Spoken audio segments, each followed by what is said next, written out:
Hindi po lingid sa inyong kaalaman. After graduation, last June, nagsimula po akong mag-review para sa CPA board exam. Isa sa pinakamahirap po na licensure examination sa bansa. Karaniwan po umaabot ng 9 buwan yung review ng mga takers dahil po sa sobrang lawak ng coverage kung saan 1/3 po doon ay kasama po doon yung topic sa pag-aabogado, kasama po sa exam namin. Pero sa biyaya po ng Diyos, nakayanan po sa loob lamang ng 4 na buwan. Praise the Lord po. Habang ang ibang mga kaklase ko po, lumawas po sila sa Maynila para mag-review.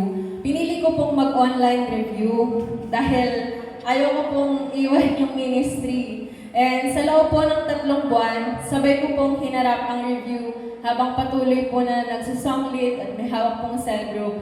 Then, parang last Sunday pa lang po ng September, doon po ako nagpaalam sa music team at cell group team. Pero sabi ko po kay Ate Sha, and even kay Doc Dan, sabi ko po, magko-commit pa rin po ako kahit sa ushering ministry lang dahil hindi ko po kaya na lumilipas yung linggo na hindi po ako nakakapagpagamit sa Panginoon. And dumaan po ako dun sa 30 days na prayer and fasting. Salamat po sa Panginoon sa kalakasan po na nagmumula sa Kanya at isang panahon na mas malalim na pagtitiwala at pagsuko sa Kanya. Habang papalapit po yung board exam, mas lalo ko pong nararamdaman yung pressure, lalo na po bilang panganay. Iba po pala yung pakiramdam na halos lahat po ng mga tao alam na magtitake ka ng board exam. Pero mas iba na alam nila, pero yung pinapanalangin ka nila. And yun po, few weeks before exam, namatayan po kami ng kamag-anak. And sumunod po na linggo, namatay naman po yung lola ko. And ang hirap po mag-focus, and even in the last week ay hindi ko po natapos yung coverage. Pero nilalaban ko po sa panalangin, sabi ko kay Lord, Lord, tapos man o hindi ang coverage, tutuloy ako dahil alam kong sasamahan mo ako. Then dumating po yung 3 araw ng board exam namin. First subject pa lang po naiiyak na ako. Naiiyak na ako dahil sobrang hirap. But every day po na pumapasok po ako, dala-dala ko yung pananampalataya ko sa Panginoon. Dala-dala ko yung pangako ng Panginoon. Mark 11:24. Kaya sinasabi ko sa inyo, anuman ang hingin ninyo sa panalangin, maniwala kayong matatanggap na ninyo iyan at matatanggap nga ninyo iyan. Natapos po yung 3rd day, umiyak po ako sa jeep habang pauwi. Ang dami ko pong inaalala. Then, naisip ko po na sayang yung panahon, sayang yung nagastos, yung pagkakataon, in case na hindi man nga po ko pumasa. Kasi kung tayo lang po sa sarili natin, hindi po natin kaya yan eh. And yun po, but that moment, sa oras na yun, sinabi ko ng paulit-ulit kay Lord, Lord, let my life be testimony. Let your will be done, Lord. Sabi ko po sa Kanya habang pauwi ako. And pinag-pray ko din, Lord, kahit sakto lang sa score, kahit sakto lang, Lord, yung score ko na pumasa ako. Then on that day, I decided po to deactivate my account. Kung hindi nyo alam, yung mga iba po na yung tinahanap yung account ko, I decided po to deactivate my account because ayoko pong ma-stress talo, mas isipin yung resulta. And also, nag-decide po kung ganon because I disconnected sa social media to connect with the Lord. And yun po bilang mga Kristiyano, sa mga panahon na gano'n na nag-aalala tayo, sa mga panahon na may problema ka, yun yung panahon na mas kailangan mong lumapit sa Panginoon. And kinabukasan po, nagsimula po akong maglinis. Tinanggal ko na po yung mga reviewer ko. Then, nire-ready ko na po yung sarili ko. Sabi ko po kay mama ko, pati kay papa ko. And even kay tita ko, kay Lord, sabi ko, Lord, niready ko yung sarili ko, mag-self-review na lang po ako, Lord, next year, susubukan ko ulit mag-take in case na hindi pumasa. As in, naka-ready po yung mga review materials ko, nilagay ko po sa isang lagayan. Kasi po, ando na parang nagdadoubt na ako sa sarili ko na baka hindi kayanin. And yun po, nung araw din na yun, I started listening sa preaching. Then sabi po sa nadaanan kong video, ang galing nila din, sabi po sa nadaanan kong video, overthinker to overcomer. Sabi ko, Lord, wow, umagang-umaga pa lang, grabe na yung revelation mo sa akin, Lord. Then sabi po dun sa video, sabi po doon, hindi aksidente na naririnig mo itong vision na to. So sabi, grabe ang amazing ni Lord. Then kinagabihan po, nagde-devotion ako. Then, ang galing ni Lord kasi, di ba po, kapag sa music team, nagde-devotion po kami, yung buong chapter, babasahin muna. Kasi yung unang chapter pa lang po na binabasa ko, yung unang word, ang sabi po ng Panginoon sa akin, pumanatag ka. Ilang beses ko pong ulit, pumanatag ka. Sabi ko, Lord, the best yung salita na nagmumula sa iyo. Talaga pong, nilabunan ko, naiyak ko kasi yung sa mga sitwasyon, hindi mo alam yung gagawin mo.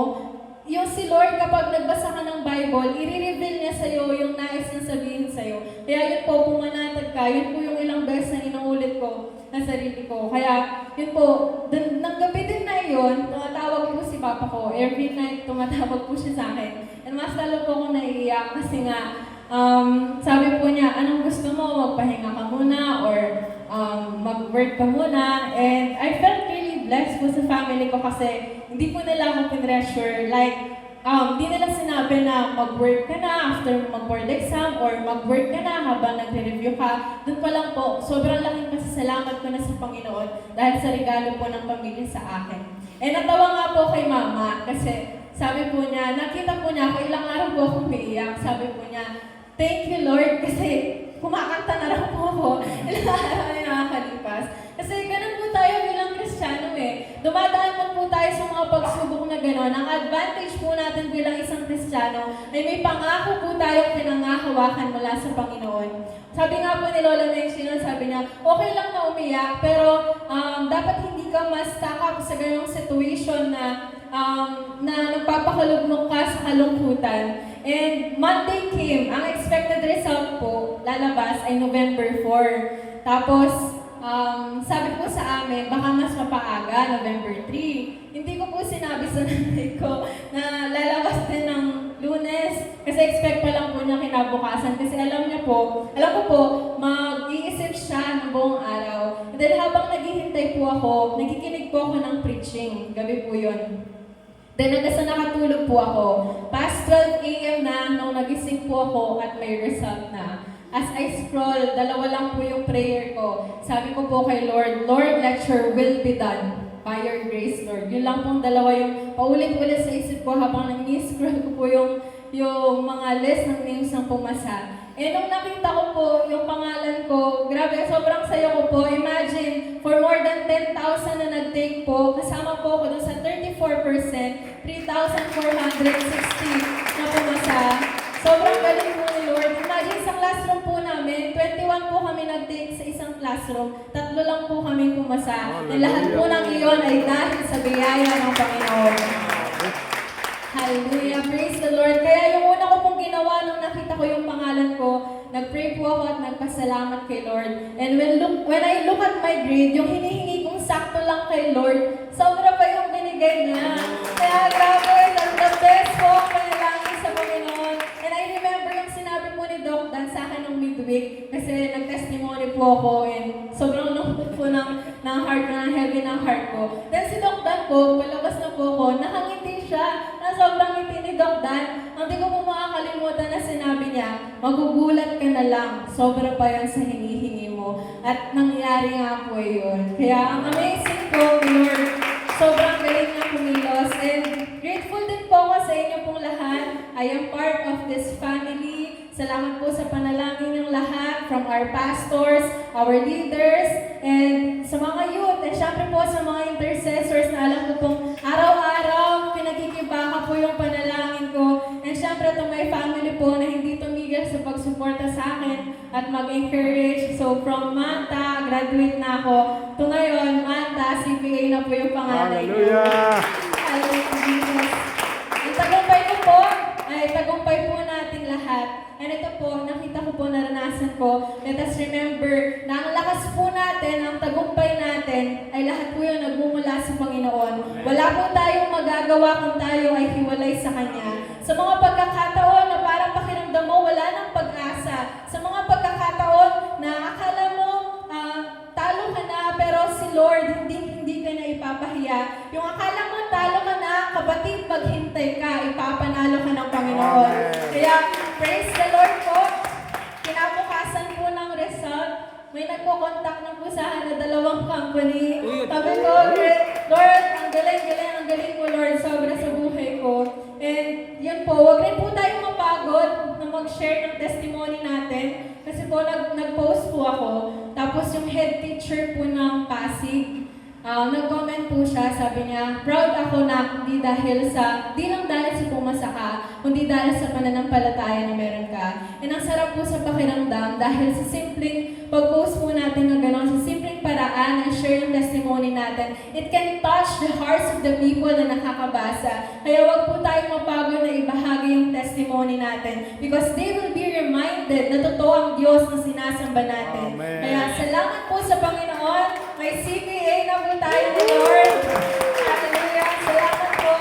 Sabi ka lamang, iba po ang kapangyarihan ng sama-samang panalangin. Iba ang kapangyarihan na nagagawa ng Kristiyanong may pangakong pinangahawakan sa Panginoon. Iba ang Kristiyano na may pag-asa at pananampalataya sa Panginoon.